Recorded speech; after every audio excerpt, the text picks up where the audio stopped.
So, being a Black woman that lives in Italy, I have kind of been through a little bit of everything. And I found this post on Reddit in the expat community that I figured I would share with you guys. It is a little bit on the long side, but I did think that it was worth sharing because it's a common story. And I think a lot of people who move abroad need to kind of hear these stories to kind of know that they're not alone, but also to prepare if they are planning on moving abroad, and to also give themselves grace and patience and all that other stuff.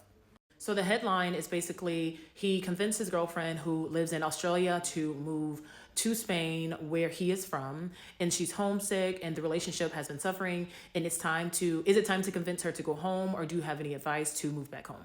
So this is what he ended up asking, right? So my girlfriend is Australian and I'm Spanish. We met in Australia and lived together for a year and a half. I worked and she studied. After she graduated, I convinced her to move back to Europe with me as I was feeling homesick. She was very excited by the move and was really eager to live abroad. We have now been living in Spain for 1 year and things have become very difficult. She can't find work and is struggling with living somewhere with a language barrier. She is learning Spanish but still can't go out and do things by herself without me coming to translate. This last year has been really rough for our relationship. We've had a lot of stress with moving without much planning, and then issues with long and complicated visa process. The first 6 months were particularly rough as the job I moved here for fell through at the last minute, and there has been family drama that I will not get into. If I had known how tough it would have been for her, I would have not considered her moving back, to be honest. I found another good job and I'm quite content with life. My girlfriend, however, is struggling to make friends, demotivated by how difficult the job market is right now, and is very homesick. She spends most of her days sitting in our apartment, depressed, doesn't have the energy to go out and meet people, and complains about being broke and that she is wasting her life and will never find work. I have offered to help her with money to do things, but this triggers her tears because I'm already paying our rent and she doesn't like being financially dependent on me. I've also tried to introduce her to my friends, but she wants to make her own. I worry that she is in such a pit now that she won't be able to get out of it. I have been very insistent that that if it's too much, that we can move back to Australia. I even told her I would understand if she had to pack up and go home alone. Then we could do a long distance while I apply for a visa and plan my move over. I have a very highly skilled job and speak English, so it would not be difficult for me to move there. However, she insists that she wants to make the most of living in Europe and is embarrassed to go home and not succeed here. I feel really guilty, but I've made her come here where it's more difficult for her to find work and meet people than it would be for me in her country. It has also cost us a lot of money and time. When we first talked about the move, she was really excited and trying something new, and I was excited to go home. We knew it'd be difficult, but at first, but neither of us expected this much. Now in hindsight, I feel awful that I didn't let her gain more work experience after graduating, and moreover with more of a plan. I'm really worried that she is going to grow to resent me the longer she stays, and I don't know if I should push her to go home or if I should just keep supporting her wherever. I hope things get better. There's so much to unpack in this particular post because it's something that happens commonly. When I first moved to Italy, I moved to Italy because I fell in love with an Italian. I knew nothing about the actual country of Italy. So I had a lot of cultural things that I had to get used to. The language thing, I actually didn't start to learn Italian until COVID, when I had to get like a different visa because I didn't have a visa. I was just coming in and out with my job. If you guys know my job, then I can do that on a regular basis. So I would just be here on and off. And so I was so lonely. I was kind of trying to figure out how I can find friends that were locals, because there was also the issue of so many study abroad students here in Florence that you find yourself introducing yourself on a regular basis. You go into one of the forums and it's full of people who are here for a short term, and you really want to invest time into actual people who will be here for a while, where you can grow and you can, express what's going on in your life, and they're interested in your potential and the things that you want to do in your life. Not like just let's just get a drink and talk about what we miss about the States and regular stuff, but how do I actually get meshed into the culture?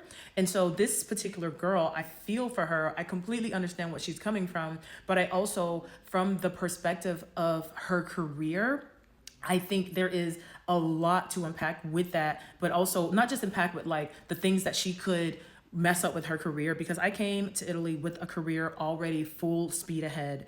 And this particular young lady, if she just got out of college and she's moved to another country, it's kind of like putting yourself back into elementary school to an extent, where you are going to move into, there are certain countries that you can move to without knowing the local language. I feel like Spain, France, in Italy, I feel they are countries that you really need to know the local language.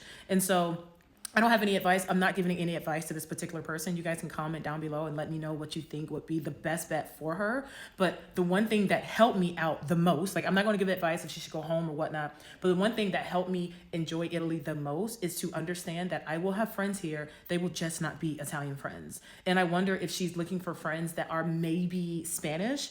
And I think that she might unfortunately have to find an expat community. She might have to find people who are in the same situation as her. There are people out there. There were tons of people out here in Italy that had been here for years that I just didn't know they existed. I actually had to go out and find them, and I've been actively connecting with people.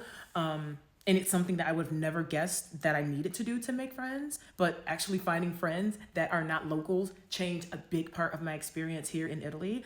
But another thing that I would suggest, and this is where it becomes tricky because I don't know what she studied, but I do know of, and I have heard of people who they can't get a job in their field and they feel like they have failed. Like people who get degrees in like art or music or something, and they feel like they are unable to actually use their degree. And I feel she's going to have a hard time actually using her degree in Spain. And some people, I was looking in the comment section of the post, and some people were like, well, could she teach English? Could she do this? And that is something that is very common that English speakers end up doing in Europe. But there is this weird thing of accent. There are some people who do not want their kids to learn a specific accent from a person who is from a different country that is not a Canadian, a US, or a British accent.